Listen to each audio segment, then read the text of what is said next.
Brahma Gurur Vishnur Gurur Devo Maheshwara Guru Sakshat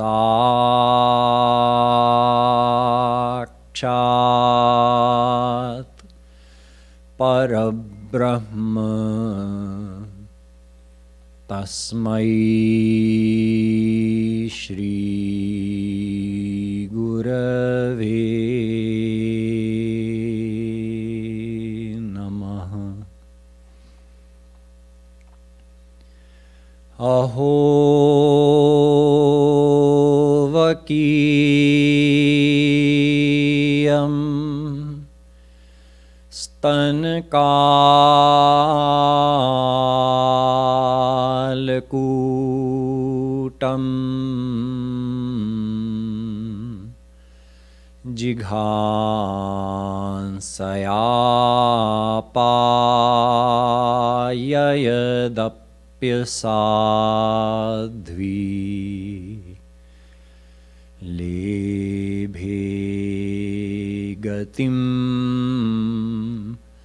Dhatriuchitam tatonyam Kam vadayalum sharanam vrajema.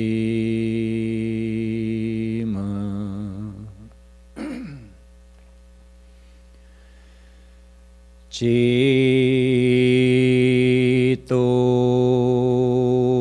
darparnamarjanam bhavamaha davagni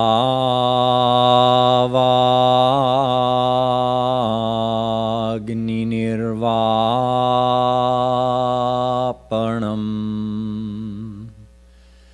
Shreya Kairavachandrika Vitaranam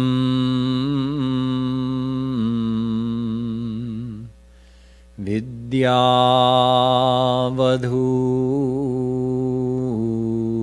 Jivanam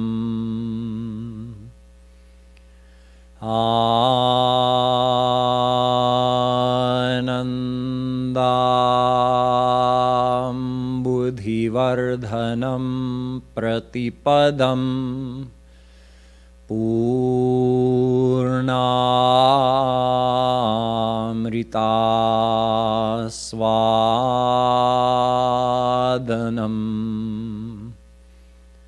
Sarvatmasnapanam Param Vijayate Shri Krishna Sankirtanam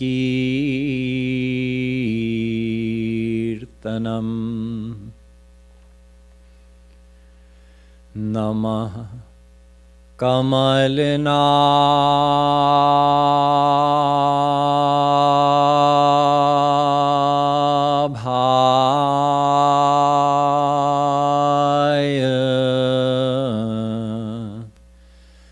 Namah Kamaline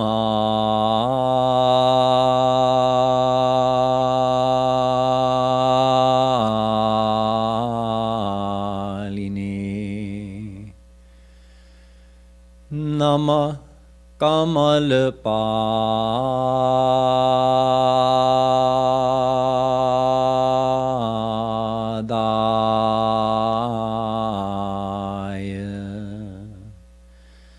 Namaste Kamale Kshana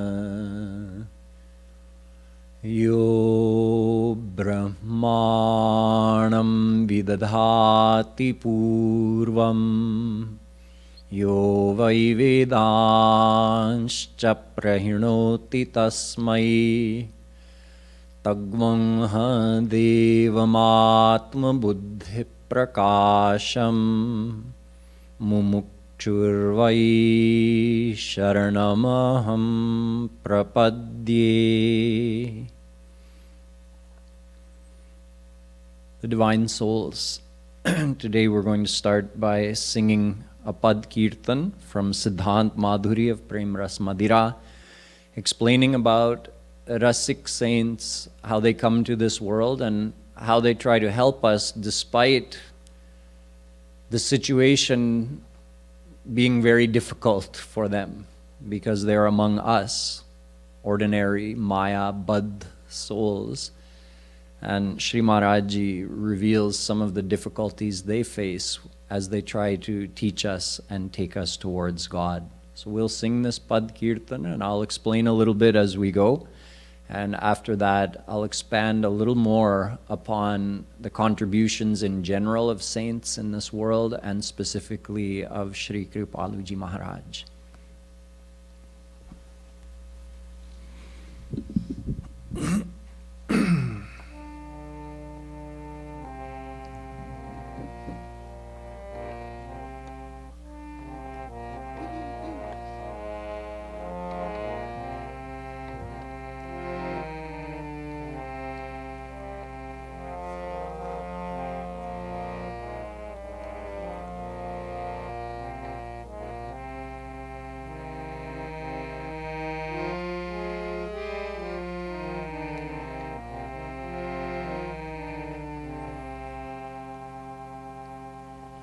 Gai phori sir har rasik jana. Gai phori sir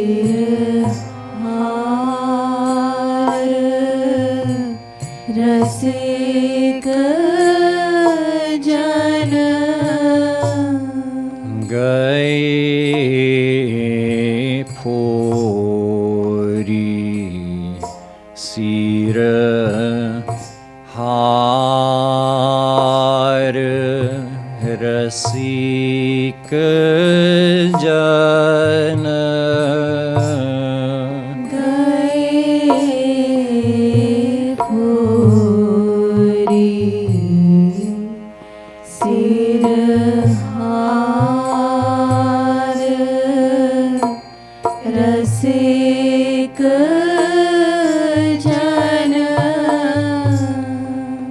Gai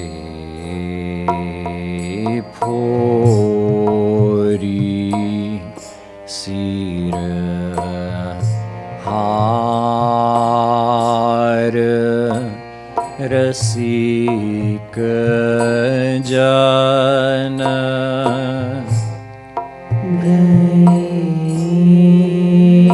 phori sir har rasik jana. Gai phori sir har rasik jana.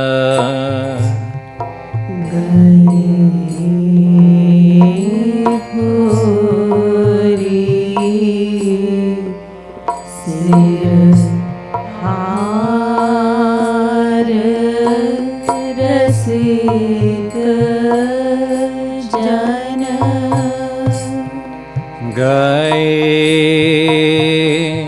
phori sir har rasik jana. Gai phori sir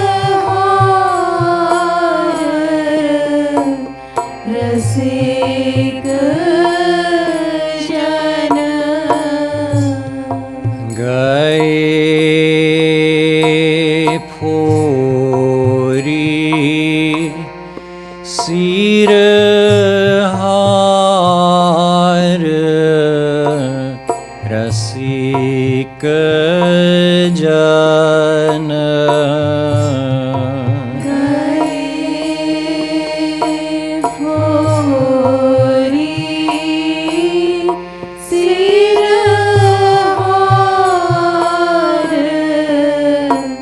Rasik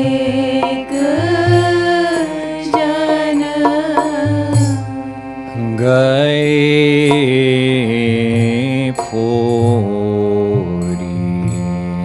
sir har rasik jana gaye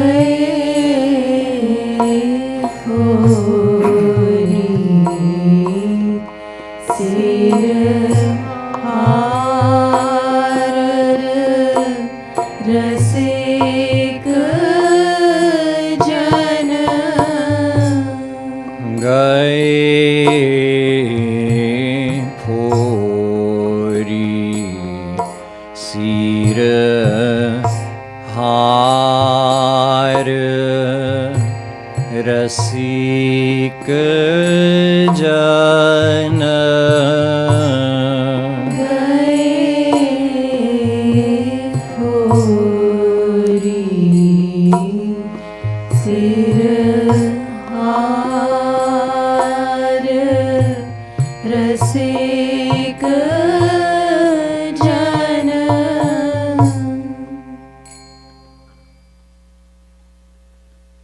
Although in this pad, Sri Maharaj is describing the difficulty that a saint faces when they come in this world and try to help us, yet Maharaj has also said that he is an eternal ashavadi. He's an eternal optimist. Saints have to be eternal optimists, otherwise they would never ever think of coming in this world to help us. So to highlight the greatness of the saint's nature of being optimistic, always having hope, knowing that even if it's 1 in a billion, at least they'll help some soul reach God. To highlight that beautiful nature of the saints, Maharaji starts by explaining the difficulty that they face. So he says, Rasik jan, Rasik means the one who has tasted ras. I explained about ras on Friday when I told about Maharaj. So any soul who has attained God in a personal form has experienced or tasted ras. Therefore, they are called a rasik saint. But particularly, specifically, those who have attained Ram or Krishna, they are considered rasik saints when we're being more specific, because they have actually experienced the ras of the Leelas.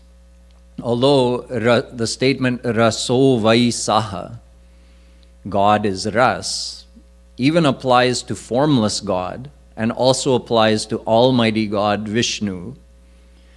But when we're really talking about ras, the real ras comes from the Leelas. Therefore we say Nirakar Brahm is Niras. Although he is technically, even formless God is synonymous with bliss.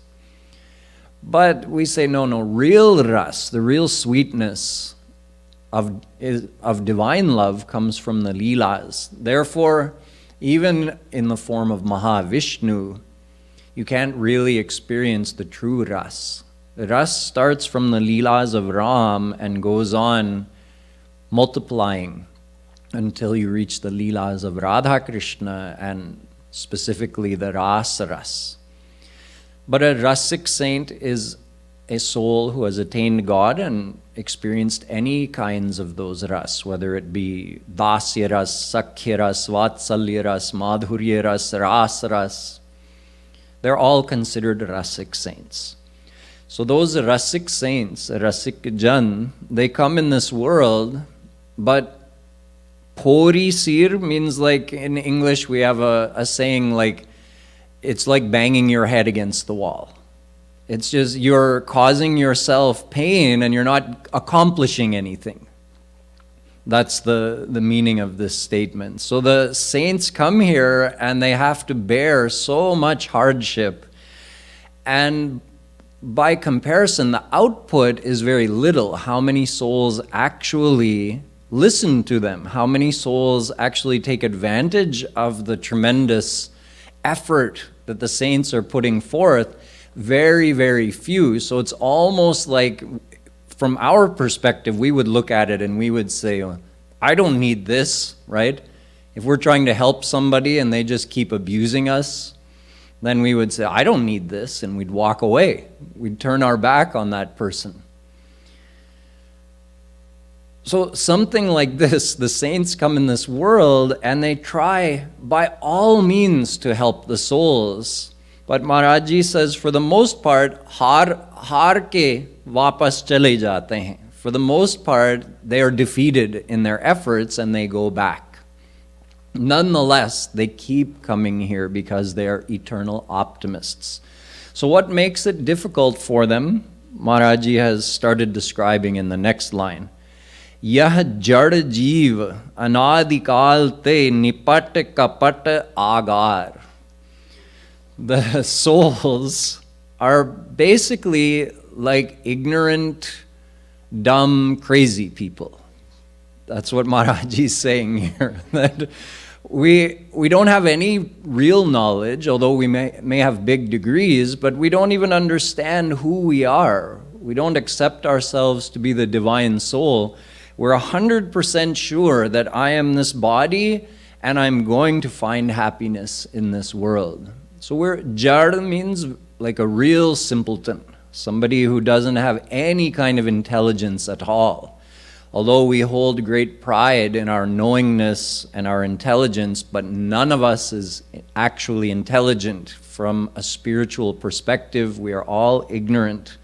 So we are Jad, and we've been that way anadikal se. From all eternity we've been like this. And to make matters worse, we are very kapat also.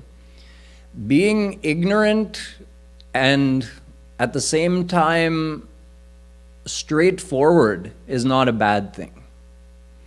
If you're ignorant but you're very simple-hearted and straightforward, then somebody can help you. But if you're ignorant and you're deceitful and crafty and cunning, then who can help?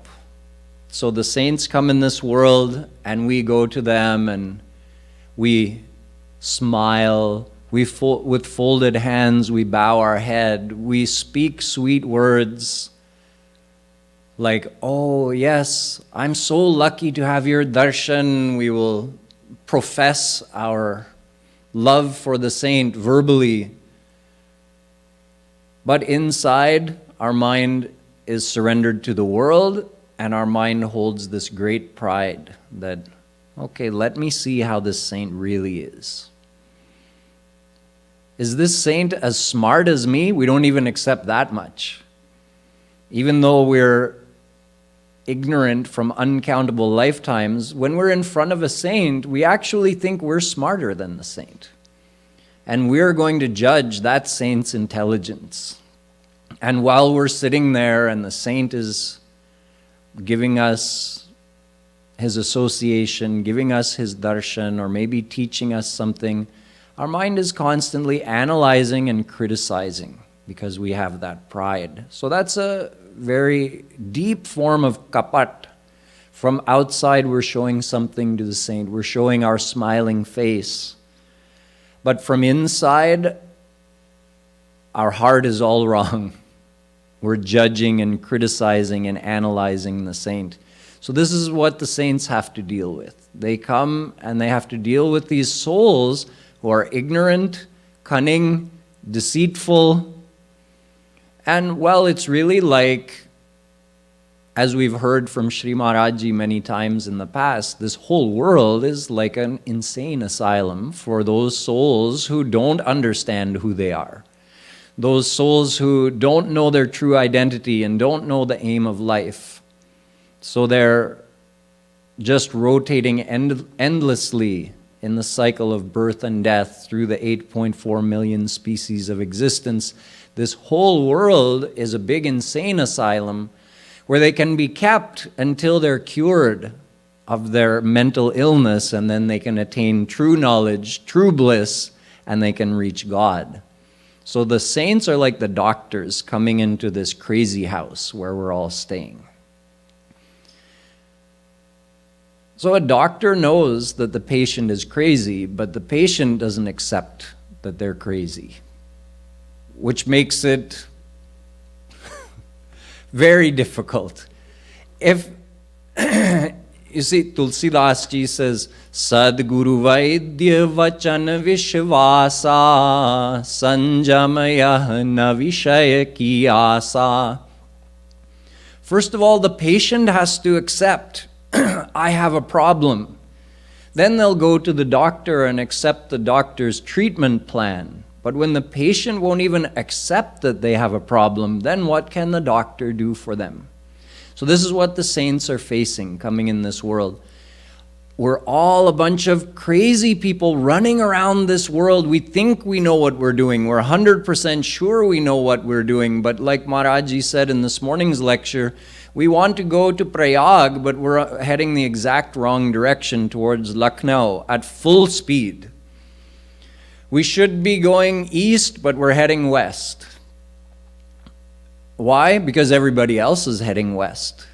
And the saints are standing on the road saying, you're going the wrong way, you're going the wrong way, turn around, go that way if you want to get to Prayag. And we're saying, what? I can't hear you, I'm running too fast, I don't have time to listen to you. Why are you running? Because everybody else is running. No, but I'm telling you, you're going the wrong way. Well, everybody's going this way. So would I believe these millions of people? Or would I believe this one person? I'll just follow everybody else. So this is what the saints have to deal with. This is the beginning of Maharaj's explanation. Gai phori sir har rasik jana.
Aga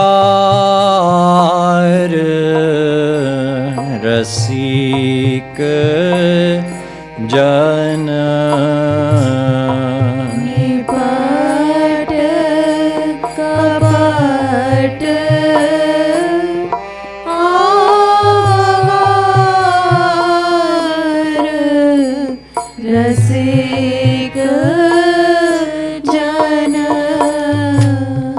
निपट कपट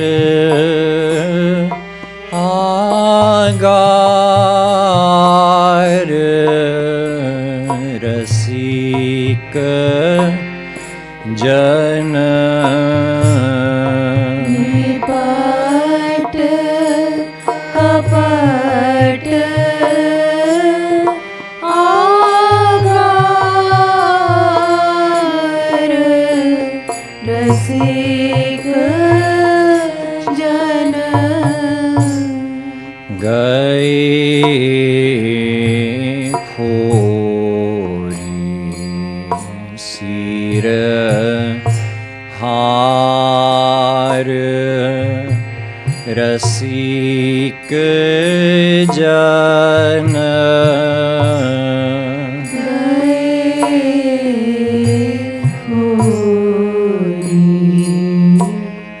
सिर हार रसिक जन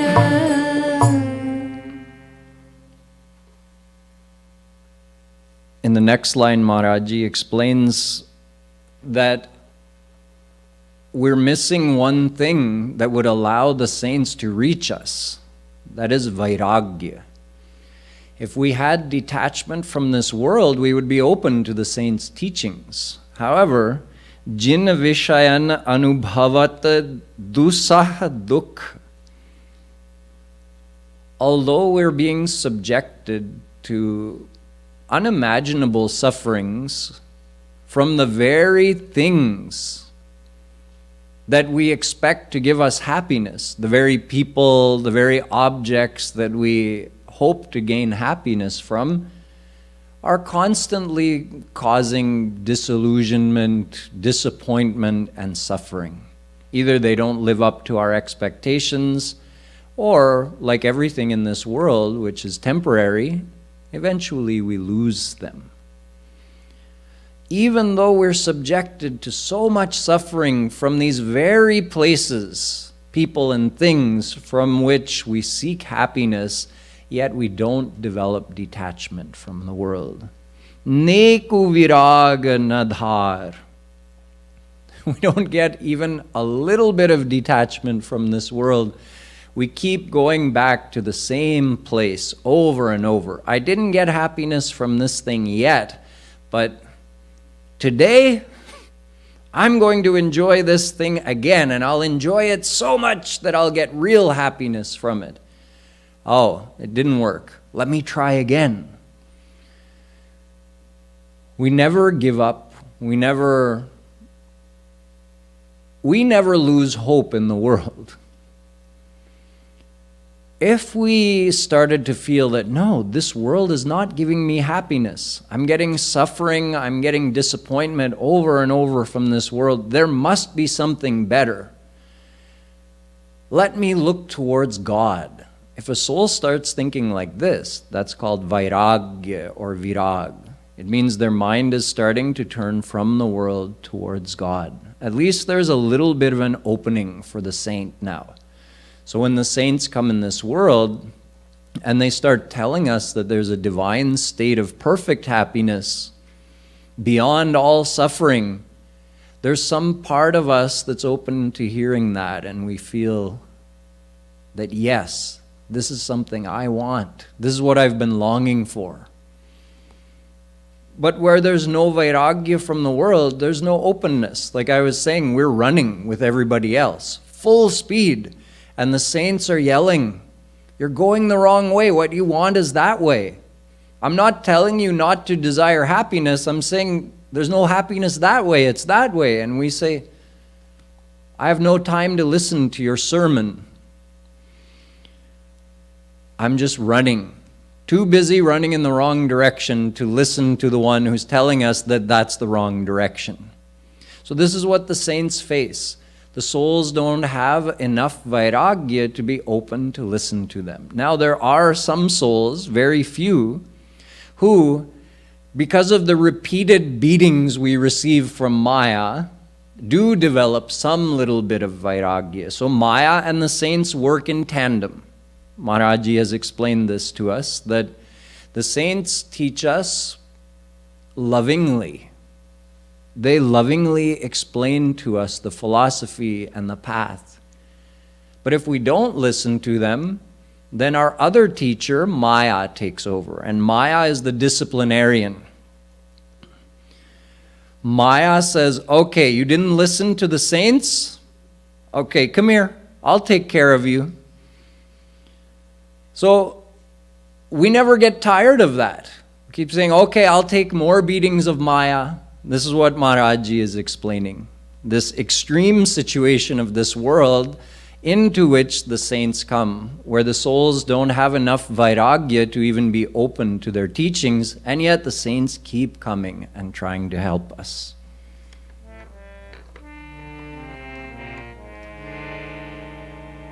Gai Phori Sira Har Rasik Jana Gai Phori Sir Har Rasik Jana Jina Shayana Anubhavat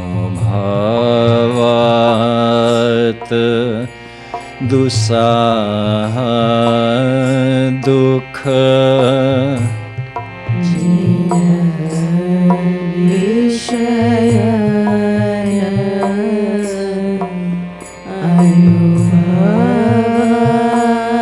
Anubhavata Dusaha Dukha Jina Vishayana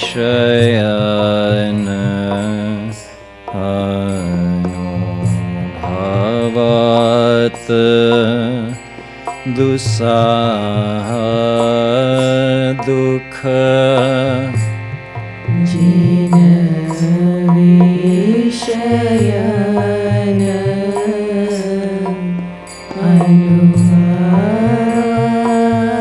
Anubhavata Dusaha Dukha Neko virag nadhar rasik jana Neko virag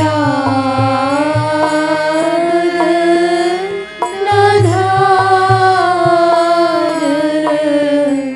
rasik jana Neko virag nadhar rasik jana Neko virag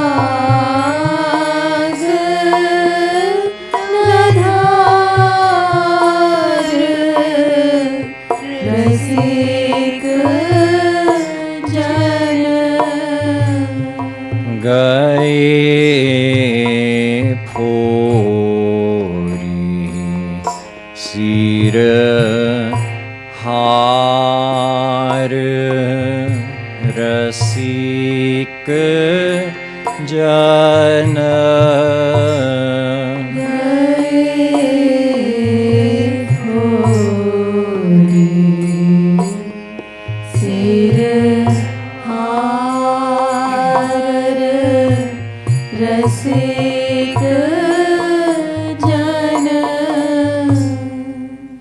one more problem.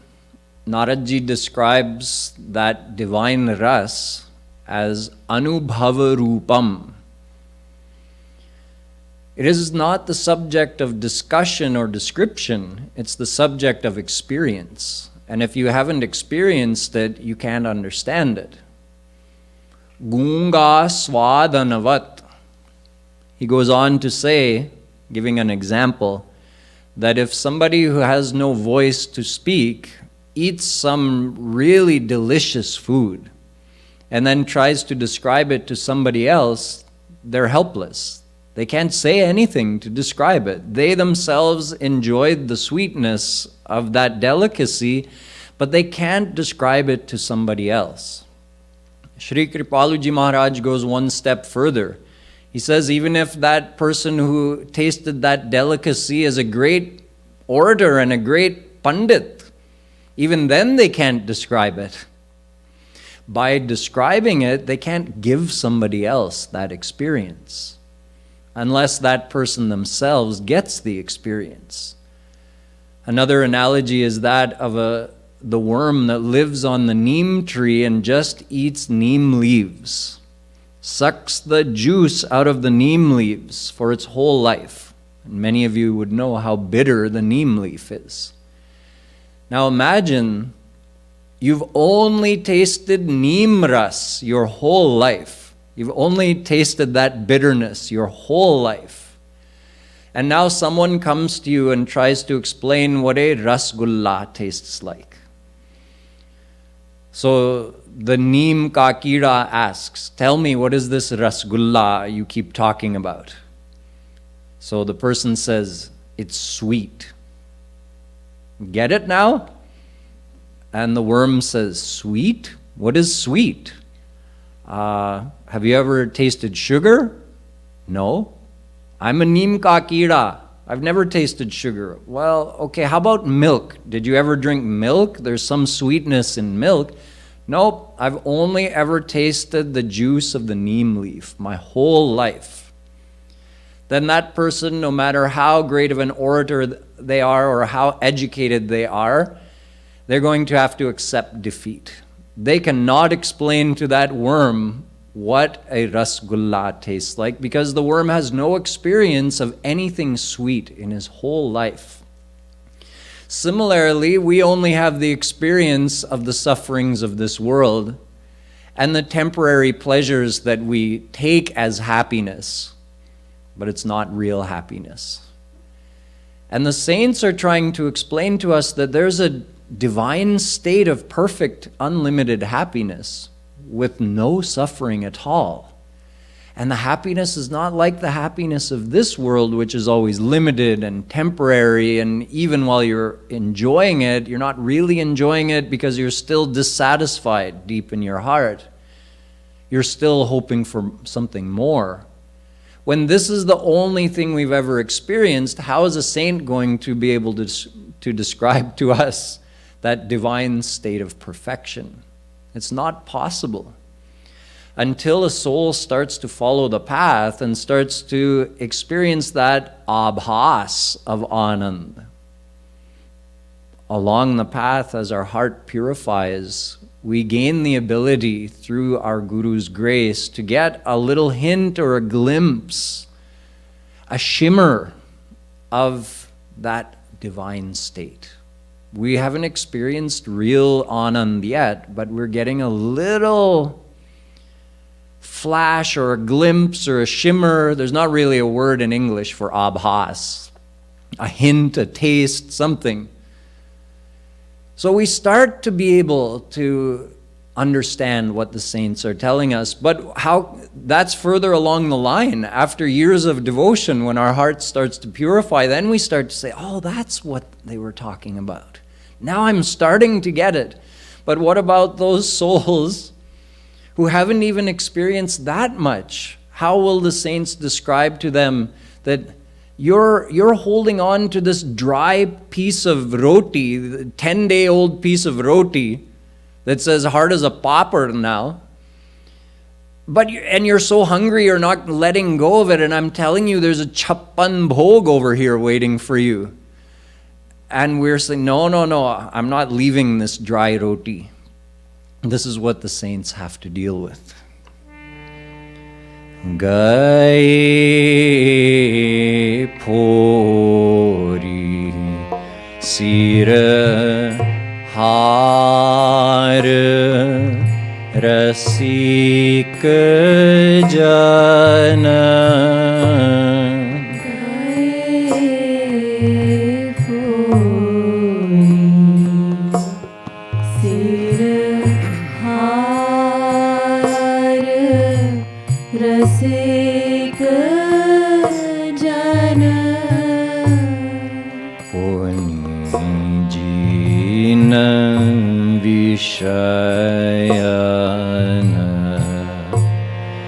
Nahi kachu anubhav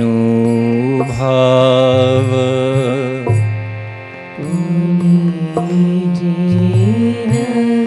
vishayana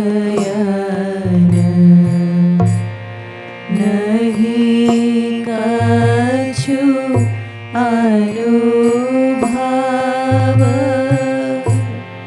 punijina vishayana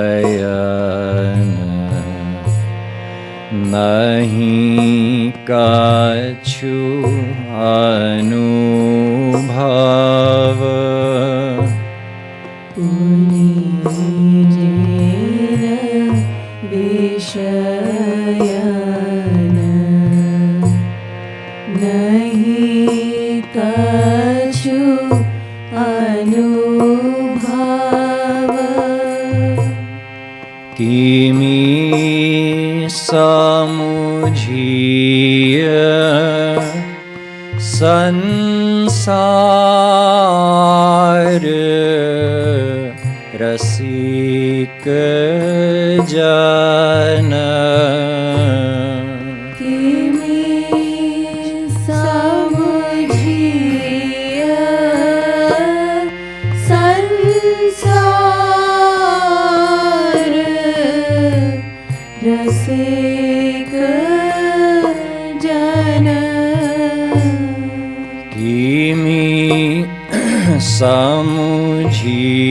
Samujhiya sansar rasik jana.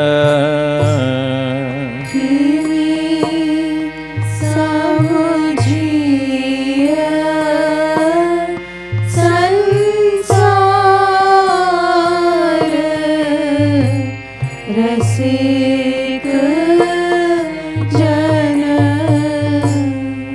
gaye phori sir har rasik jana.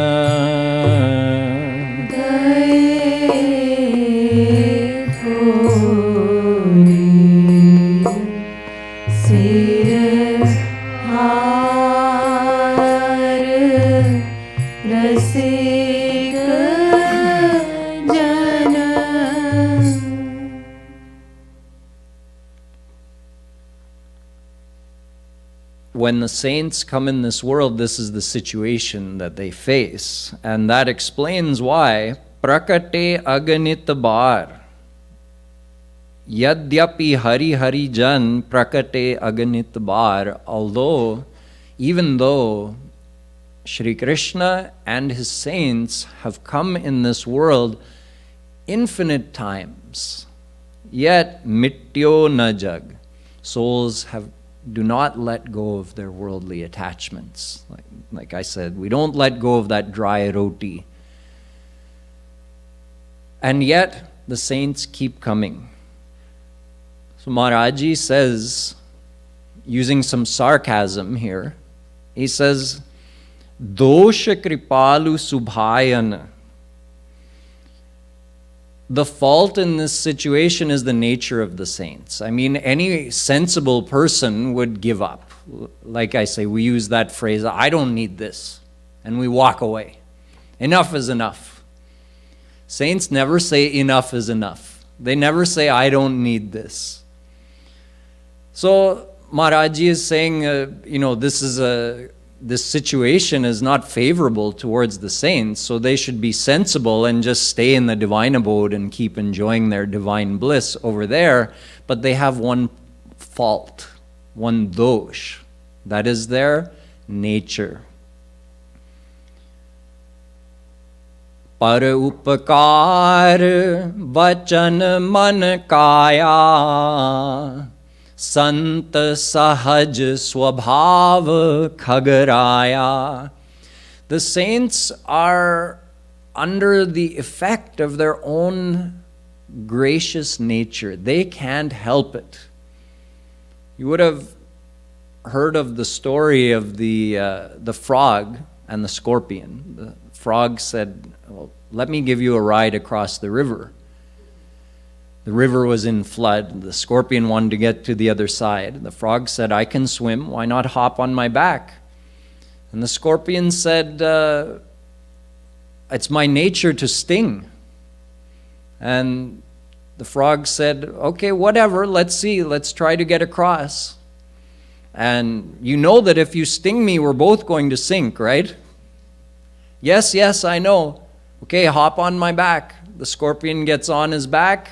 And he can't help himself. Halfway across, he stings the frog, and the frog dies and sinks to the bottom. So the scorpion is like us. We worldly people can't help our nature. We're always finding fault and criticizing. And the saint is like, there's another story of a saint on the bank of a river who saw a scorpion drowning and said, okay, let me help that scorpion. And he reached his hand in, and just as he was going to pick it up, the scorpion stung him. So he recoiled his hand, but then he tried to pick the scorpion up again, and the scorpion stung him again. The scorpion is drowning, and the saint is trying to pull him out of the water, but keeps getting stung again and again. And somebody said, oh, Guruji, what are you doing? The scorpion's just going to keep stinging you. It's his nature. And Guruji said, but it's my nature to help. He can't help his nature, I can't help my nature. So saints will keep coming in this world because of one fault they have. Their causeless graciousness. They just can't help it. Shri Krishna can't help it, and his saints can't help it. They have to try to help us. It's their nature. Dosha Kripalu Subhaya Nako Jo Kar Nita Para Upakar. They just have to try to help other people all the time. They can't change their nature. And that's lucky for us. Although Murakh Hridaya Nachet Jo Guru Milahi Viranchi Sama. A person who is really stubbornly ignorant and attached in this world and who refuses to change, even the greatest saint cannot help them. Even if Adi Jagadguru Brahma comes in front of them, that person is not going to change. However, Shat Sudharahi Satsangati Pai, even the most vile person can change, can be cured of this Mayic illness if they do satsang, if they associate with a saint. So this is why saints keep coming. They know that even though the great majority of souls are not going to be able to even associate with a saint. It's not in their nature. It is in their nature to criticize and fault find and oppose the saint. This is the nature of the great majority of people in the world. And yet saints keep coming because they know that among all these souls, no matter how ignorant they are, there are some who will be benefited.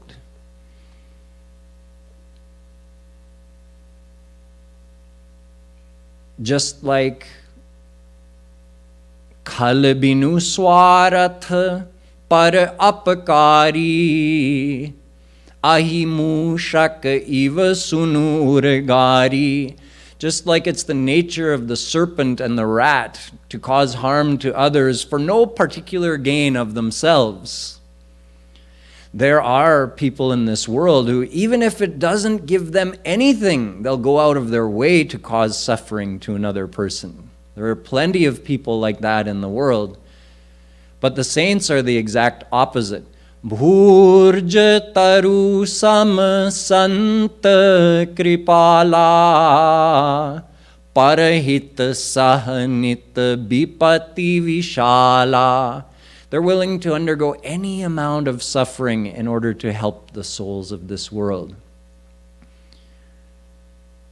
The example given in this verse by Tulsidas Ji is the birch tree, the Bhurja taru, which you can peel layers and layers and layers of its bark off until there's nothing left, because that bark is very useful. So the saint is like that. The saint is willing to come into this world and suffer all kinds of slings and arrows and yet keep helping the souls.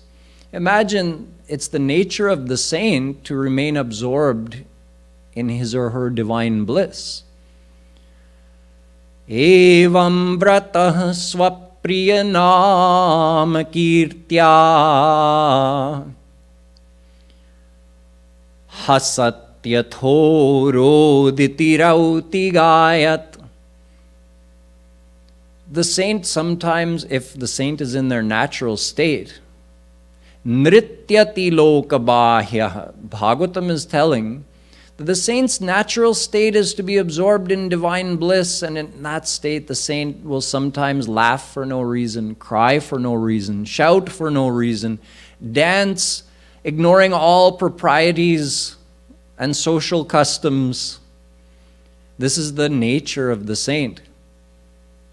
Kvachit shishta, kvachit bhrashta, kvachit bhuta pishachavat. Bhagavatam says, if the saint just stays in their natural state of divine bliss, to us it will appear like they're possessed or something. Sometimes they'll act normally, sometimes they'll act in a completely antisocial way, sometimes they'll act in such a way that is completely beyond our intelligence and understanding.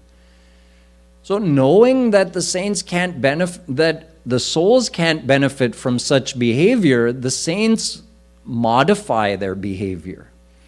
They make themselves control their divine state, so that instead of remaining absorbed in that state of blissfulness, they control it, they keep it concealed, so that they can behave normally in the world and they can see, okay, there's a person here, there's a wall over there. In their natural state, they wouldn't even think that. The whole world is Radha Krishna for them. They would only see the divine leelas happening everywhere. So they control and conceal that state in order to be able to relate to us and behave in such a way that would allow us to interact with them and at least not be too overwhelmed by their behavior. So they conceal their natural state. Think of how much effort this requires. Think of what they're sacrificing. They're sacrificing that unlimited divine enjoyment that they're always just drinking that ras. They're sacrificing that in order to behave normally in this world with us. So this is what saints have to endure when they come to this world, even though they know that very few souls will actually take the benefit, but they do it anyway, because they know satam prasangan mama virya samvido bhavanti hrit karna rasayana katha tajjoshanadaashvapavargavartmani shraddharatir bhaktiranukramishyati Shushrusho shraddadhanasya vasudeva katharuchi Syan mahatsevaya viprah punyatirtha nishevanat. Bhagavatam. Saints know that even though very few souls will be able to take the benefit and they'll have to endure much negativity when they come in this world, but they know that if ever a soul, even in a neutral way, starts to associate with them, never mind someone who comes with faith, even if someone just maintains a neutral state of mind, at least they're not criticizing the saint, and maybe they just do some seva without even really knowing the value of that seva, but they start doing seva for that saint. The effect of that is that eventually a desire to hear the philosophy will arise in the heart. This is what Bhagavatam is saying. Someone has no desire to hear any spiritual philosophy, let alone hearing the leelas of Radha Krishna. And just by physically serving the saint without any understanding or any love for the saint, at least just their mind is neutral,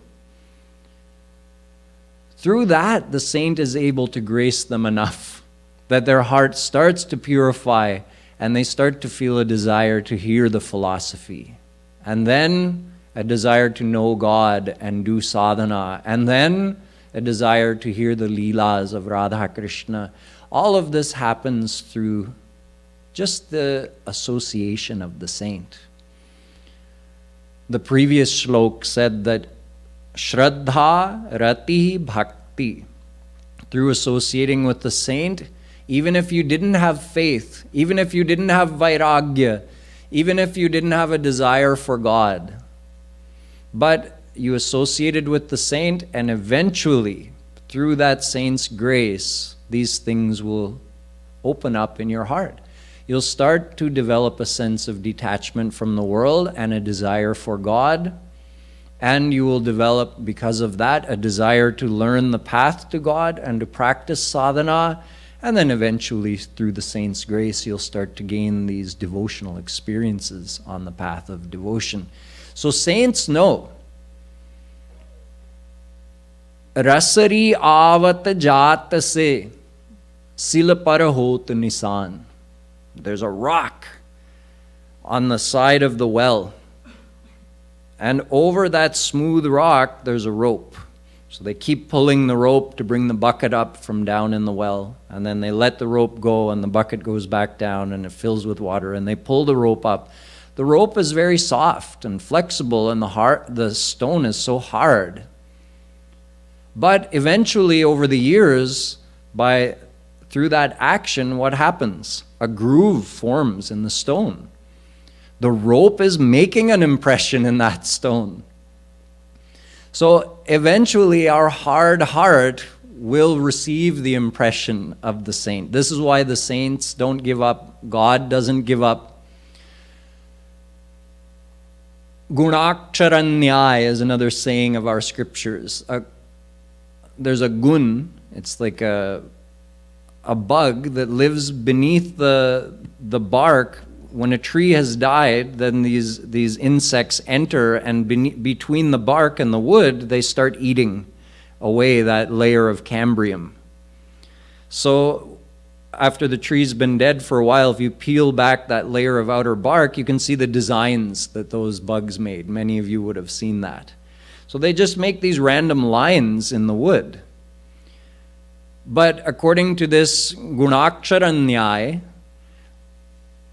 an insect like this may make millions of such designs in their life. So out of those random designs, here or there, they may accidentally write Ram or Shyam or Radhe. So just like that, the saints say, okay, even though maybe it's 1 in a million or it's 1 in a billion, but there's some chance, some souls are going to be benefited. So I'm going to keep going. This is the attitude of the saints. They are perfect optimists. They never give up hope for any soul. They always have complete hope for every soul that I can help this soul, and they do everything that they can to help us. So this is what Sri Maharaj ji has described in this pad.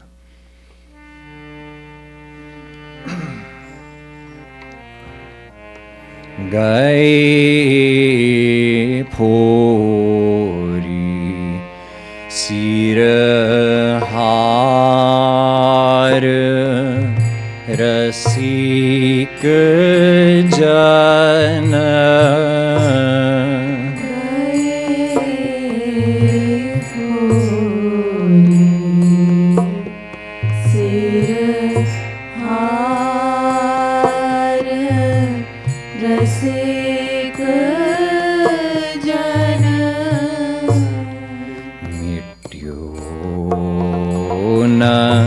Jag yadyapi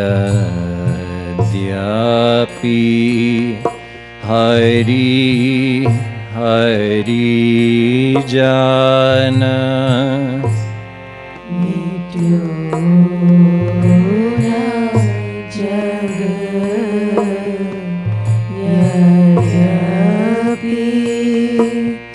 hari hari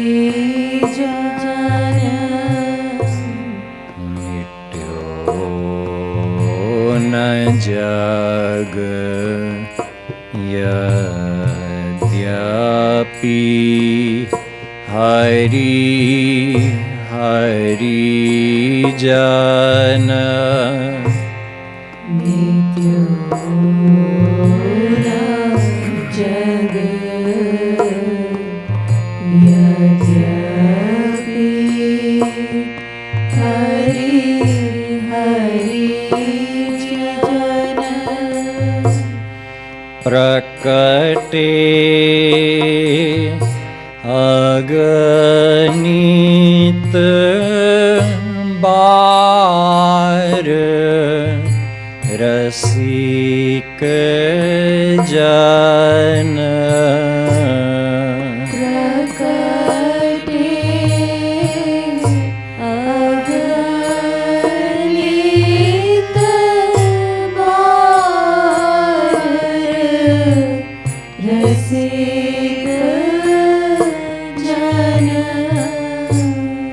prakate aganit bar rasik jana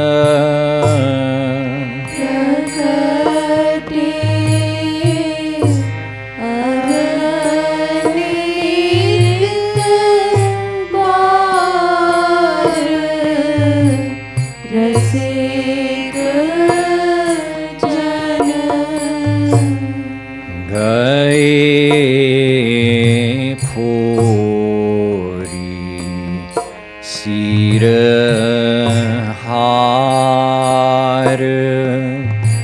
rasik jana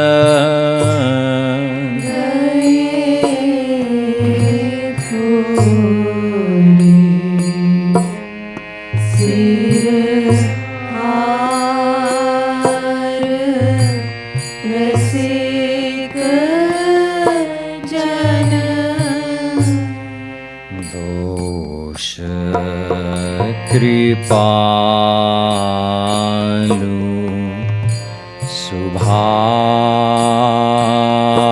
Subhayan Kojo Dosha Kripalu Subhayan Kojo Kripalu Subhayan Kojo Dosha Kripalu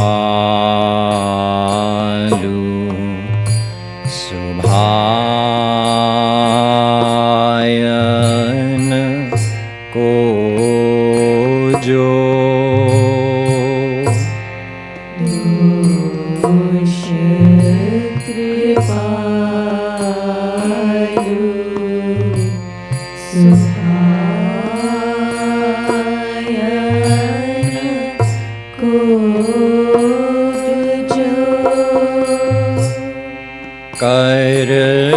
Karanit par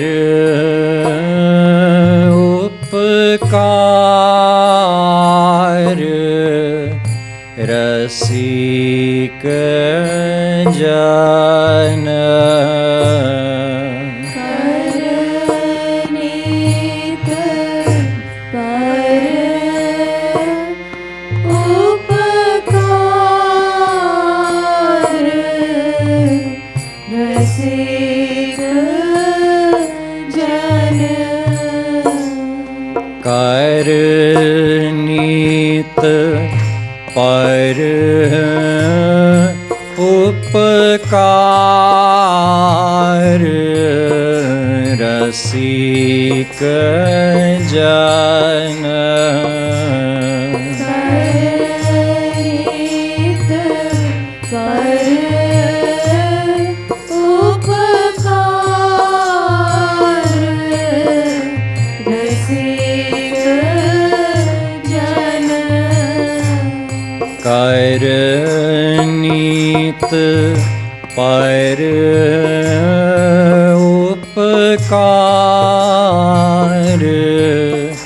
रसिक जन नीत पर उपकार रसिक जन गए फोरी सिर हार रसिक जन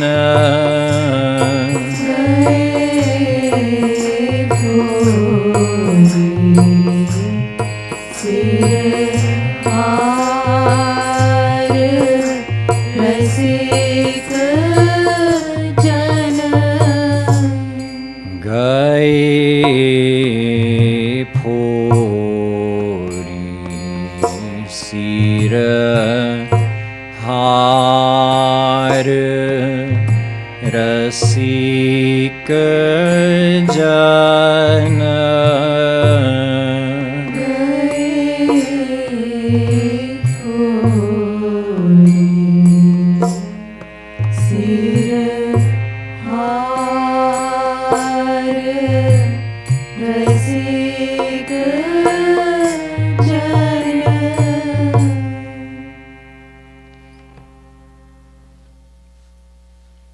All Rasik saints are internally equal because they've all attained the state of unity with Radha Krishna and they're all experiencing unlimited divine bliss. However, there are differences in what they reveal externally. You see, some saints are sadhana siddh Mahapurush. It means they became saints by doing sadhana. They practiced devotion, purified their heart, and with their Guru's grace, they attained Radha Krishna. They became Rasik Mahapurush. So they are called Sadhana Siddh Mahapurush. But there are also Nitya Siddh Mahapurush.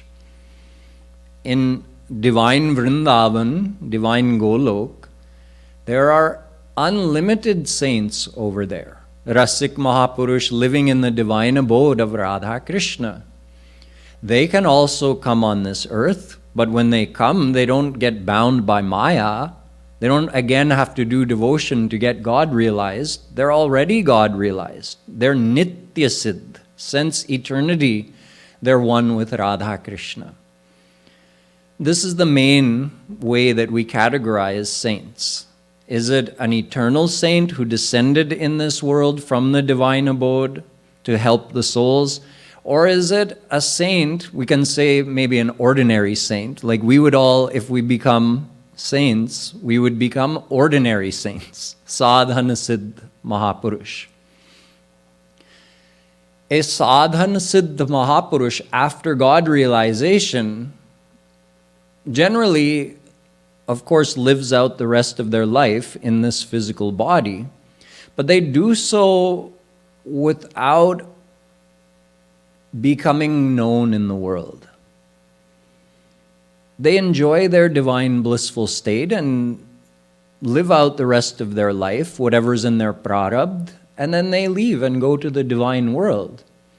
But Nitya Siddh Mahapurush come here with the will of Shri Krishna to accomplish something specific. So there's a big difference.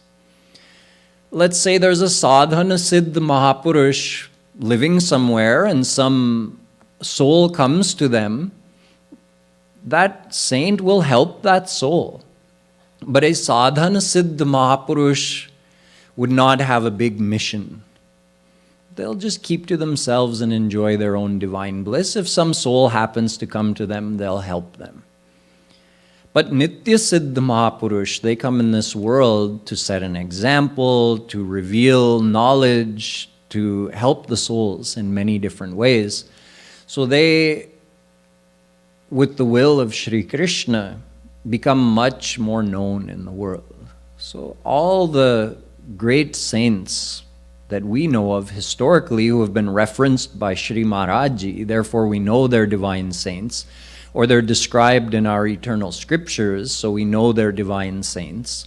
These are all Nitya Siddh Mahapurush, whether it be Prahlad or Dhruv or Jagadguru Shankaracharya, Nimbarkacharya, Ramanujacharya, Madhvacharya, they're all descended divine saints. And they all help the souls in their own way according to the will of Sri Krishna.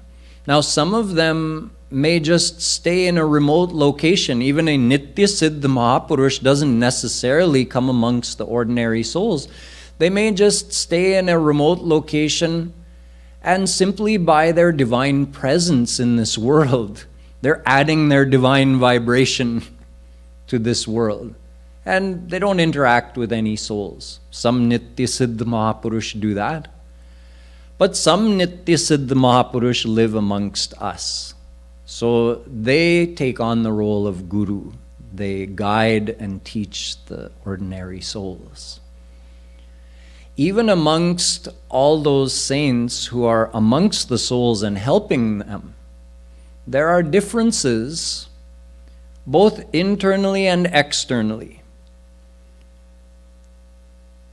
Internally, they're mostly the same. All saints are experiencing the same divine bliss. All saints are in a state of divine unity with Radha Krishna. But which type of ras did that saint attain? Is this saint a Madhurya Bhav saint? Is this saint a descended gopi from Vrindavan? Or is this saint a Sakha of Sri Krishna? Or is this saint the avatar of Sri Krishna's Murali? Or is this saint the descension of Mother Yashoda? So all of those saints experience Sri Krishna's love in a different way according to their relationship with them. And they're going to teach the souls and grace the souls with that type of bliss. So although all saints are experiencing unlimited bliss, they all have an individual relationship with Sri Krishna, and they experience a very specific type of bliss, and then they represent that type of bliss on earth, and they grace the souls with that type of bliss that they're experiencing.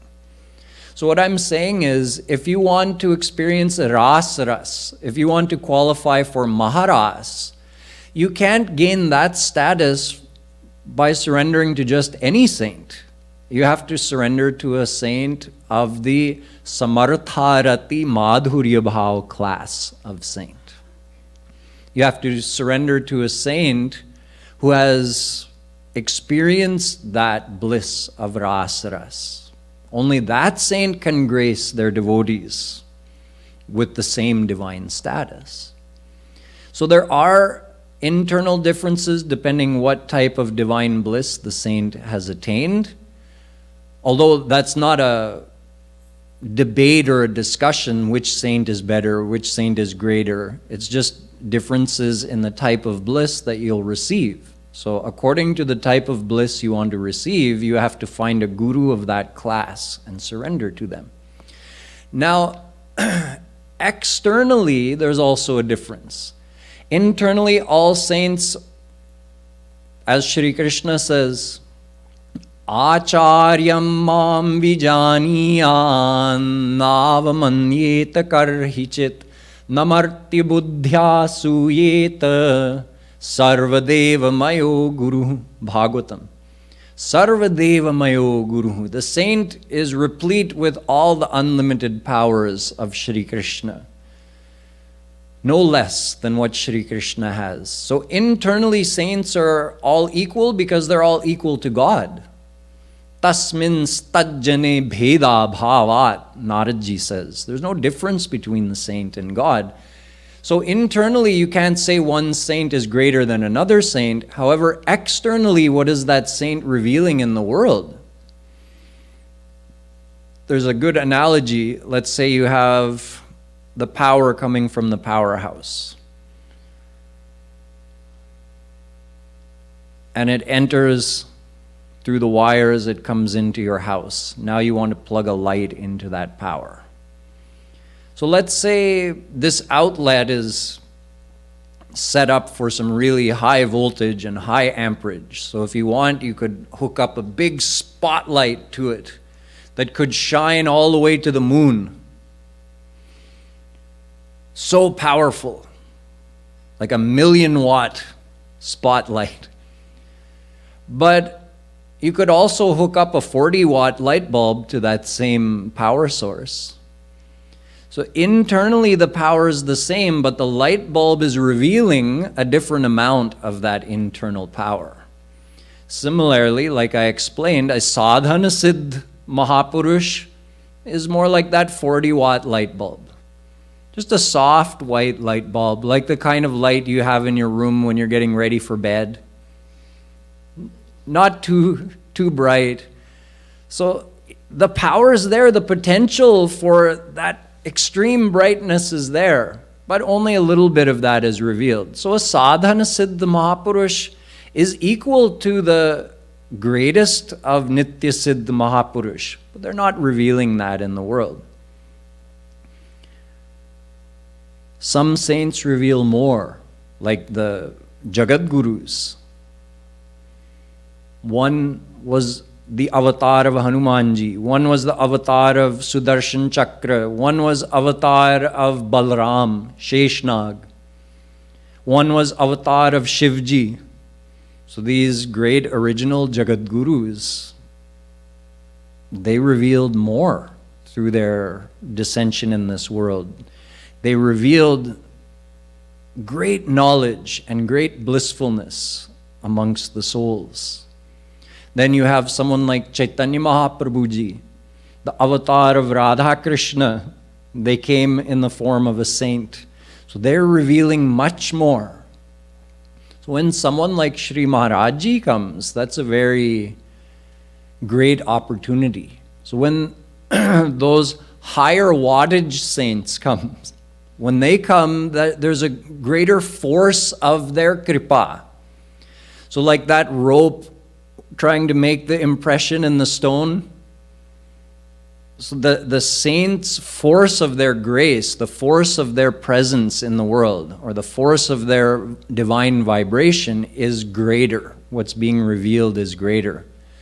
So that means the opposition that will face them will also be greater, because those of an impure heart will feel a greater urge to oppose that higher wattage saint.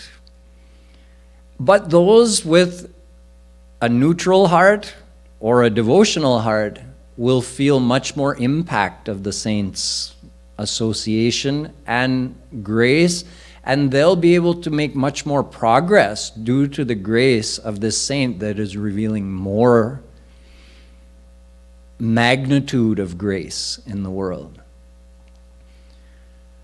So sometimes people ask, how is it that Sri Maharajji had this divine omniscience in his descriptions of our scriptures and the way he reconciled everything?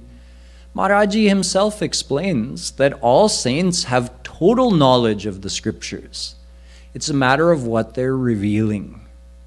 So a sadhana siddha Mahapurush is not all of a sudden going to do Digvijay of the whole world and become Jagadguru and start revealing the scriptural omniscience in the world. That's not how it works. The sadhana siddha Mahapurush stays in his quiet little corner of the world and lives out the rest of his life.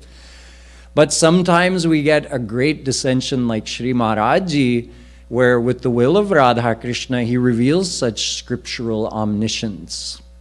So he's able to reconcile all those apparent contradictions of the scriptures, teachings of past saints, and even all the world's religions into one simple philosophy and one simple path.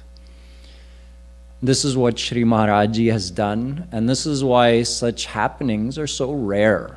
Such things happen after thousands and thousands of years, or even hundreds of thousands of years, such dissensions happen.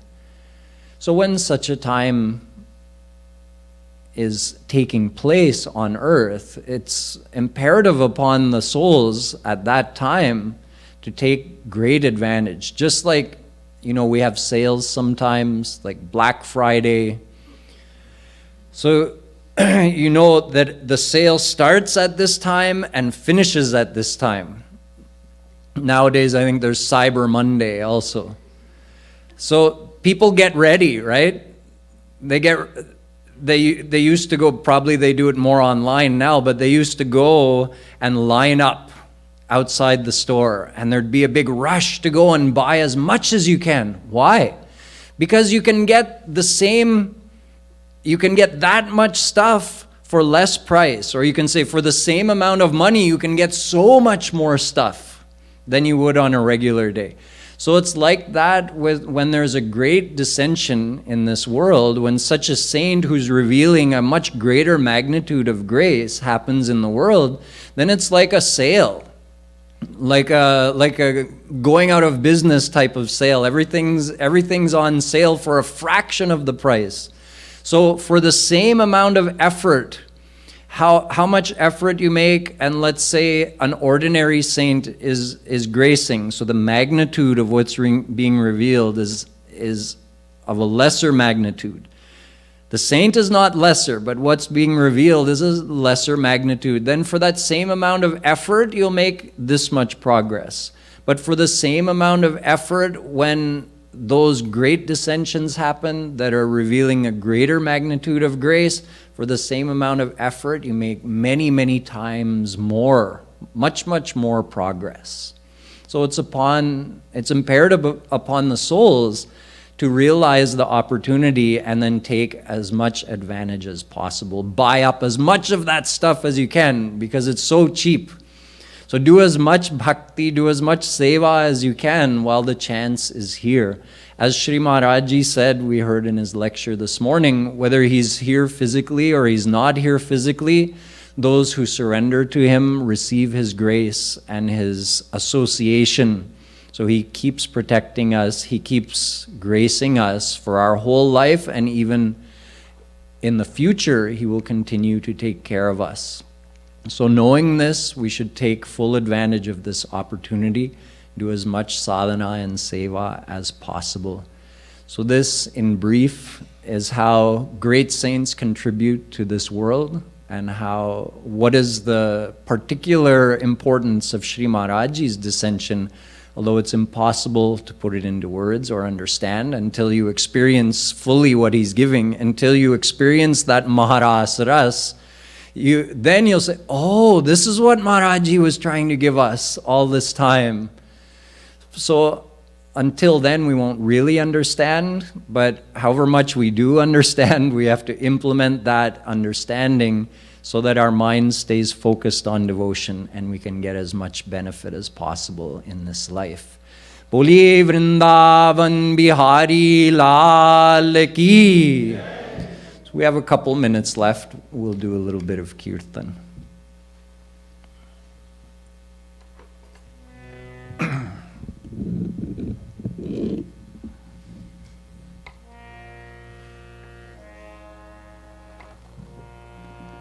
Radhe Radhe Radhe Jai Jai Jai Shri Radhe. Radhe Radhe Radhe Jai Jai Jai Shri Radhe. Jai Radhe Radhe Radhe Jai Jai Jai Shri Radhe. Radhe Radhe Radhe Jai Jai Jai Shri Radhe. Jai Radhe Radhe Radhe जय जय जय श्री राधे। जय राधे राधे राधे, जय जय जय श्री राधे।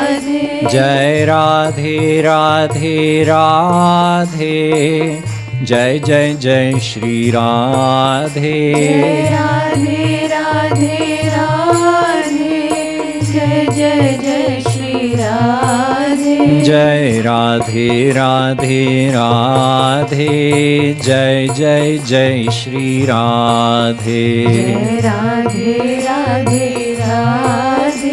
जय जय जय श्री राधे। जय राधे राधे राधे, जय जय जय श्री राधे। जय राधे राधे राधे, जय जय जय श्री राधे। जय राधे राधे राधे, जय जय जय श्री राधे। जय राधे राधे राधे, जय जय जय श्री राधे। जय राधे राधे राधे, जय जय जय Shri Radhe.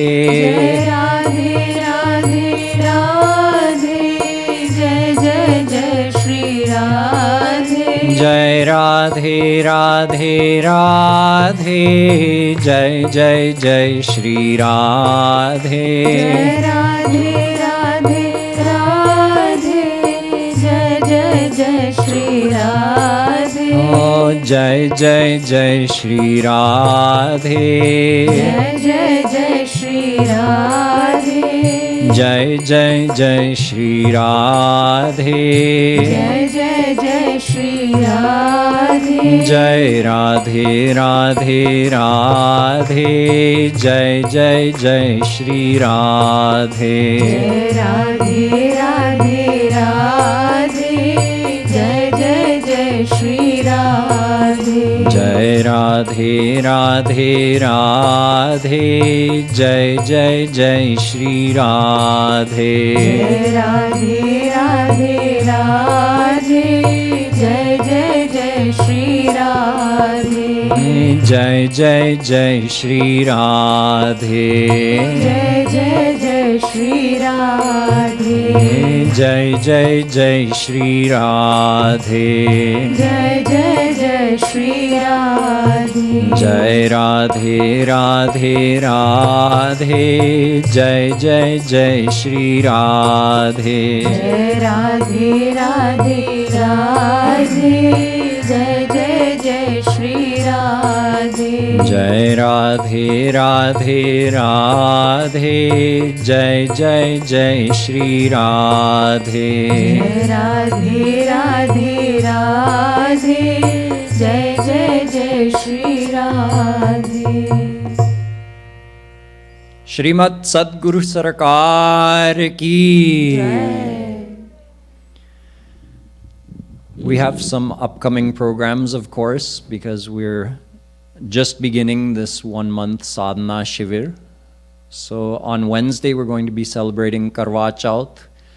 Karwa Chauth traditionally is a day where women who are married women, they do a religious fasting for the health and long life of their husband. So you all know that we don't ask God for worldly things. And you also know that Shri Krishna is our divine husband. So on Karwa Chauth, Maharaj gave a spiritual meaning to this celebration. He said that we should, if we want, we can do fasting for Shri Krishna, or if you don't do fasting, you can just remember Shri Krishna as your husband for that whole day. And traditionally, the wife would keep doing fasting up until the moon rose. And you had to see the moon through a chalni. Chalni is a sift, something you would sift flour with. So you see the moon through that, only then you go and eat. And that's how you break your fast. So traditionally, this is how we always did it in Mangar with Shri Maharajji. We would not wait until the moon rose. On Karwa Chauth, the moon rises after 10 o'clock. So we're not going to wait that long. So we take Maharajji as our moon, Like we sing Vrindavan Chanda Bhajo. So he's our divine moon. So we'll come here on Wednesday.